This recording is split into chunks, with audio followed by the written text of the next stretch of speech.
અને Ganga bath industries company તરફથી Ganga bath industries એ મેક ઇન ઇન્ડિયા એટલે કે ઇન્ડિયાની સૌથી વિશાળ શ્રેણીની બાથરૂમ ફિટિંગ બનાવનારી એક કંપની છે, જેના અંદર સૌ પ્રથમ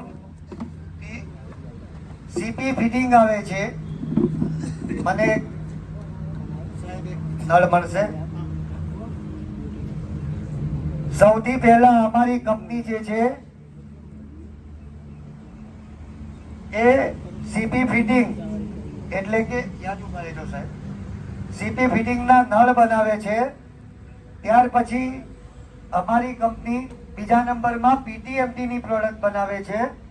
પીટીએમટી એટલે અમારી ભાષામાં એક એવું મટીરિયલ જે પ્લાસ્ટિક ના કહેવાય, એનાથી હાઈગ્રેડ